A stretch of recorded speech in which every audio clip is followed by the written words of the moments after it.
all right, guys, you got to understand. You hear the man saying it. He's right on point. What you got to you gentlemen and you ladies out there? It's going to take an effort. You just can't just crawl in and think somebody else is going to bail you out. Mr. Chapman, with all the shops in Mexico City almost bare of people, and there's no tourists, what's going to happen to Mexico? And the second part of my question is, here in Mexico, we are finding out that we're finding out here in Mexico, the president of Mexico is basically extremely afraid to go out amongst the people or go anywhere without a barrage of bodyguards and military police leading the way. What's the real story behind all of this? And the fact that Obama came to Mexico, shook hands, brought 256 people with him, shook hands, and 7 of the people that are dead here met him the day before they died. Yeah, that's true, including Mr. Solis, who is the anthropologist who showed him around. And I don't, it's hard to say what significance that is, but I will say this as far as the President of Mexico is concerned.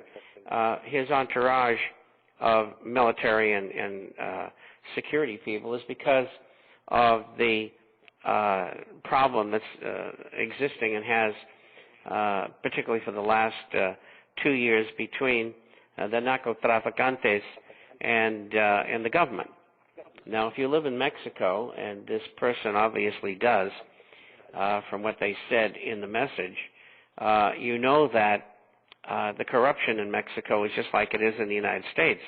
It goes to the very top. We just had the Bush crime family, and now we have the Obama crime family. Well, they got rid of the patriarchs in PRI in Mexico, and that's how PRI is pronounced. And they exchanged them for the other party, which stole the election. And the people are not very happy about that. Now they have economic dislocation. They have this swine flu, which has killed some people. But you also got to remember that every year, 35,000 people in the United States die of the flu. So to have some people die in Mexico or any place else of the flu is not very unusual. I think this is an excuse to control people, and that's why they're shutting everything down. You see people, pictures of people in Mexico City with masks on. Well, masks aren't any good after 2 or 3 hours because there's blowback, because your spittle then becomes bacterially viral. So you got to keep on changing those masks to make them worthwhile. So generally speaking, masks do very little to protect you. They have closed the restaurants in Mexico City and the schools all over Mexico, and they say that is because of the flu epidemic. But there are many, many cities in Mexico that do not have any flu. And so it is an exercise in power. And as you probably know, particularly along the frontera, which is the border with the United States, there's been tremendous trouble between the gangs of narcotics dealers as well as the narcotic dealers and the government. And so you have troops rolling up and down the street all hours of the day and night, and they go into homes to search to see if anybody has any weapons or things like that. And so along the border areas, you have essentially martial law, and there are other cities where they do have patrols going around as well. So the people, generally speaking, are split on that. Half of them like it and half of them don't. There's been about, over the last 2 years, 8,000 to 10,000 deaths associated with this move against these drug dealers. And a good many of the people who have been killed, usually innocent ones, have been killed by the government's troops. And they don't put that in the newspapers. And I know because I talk to people in Mexico, and so they tell me these things. So it's really going to, this swine flu incident, we'll call it, is affecting the Mexican economy. It's not going to be good for them. And I feel bad for the people because they don't deserve it. That's true, they don't. And it's really the underclass who are taking the brunt. The affluent are just walking over the poor left and right. You made a comment, Mr. Chapman, and I'd like to expand on that. Those of you out there that are in the military, take this note. The Mexicans, the newspapers here in the United States are telling Americans that guns are coming from the United States to Mexico, and that's an out-and-out lie.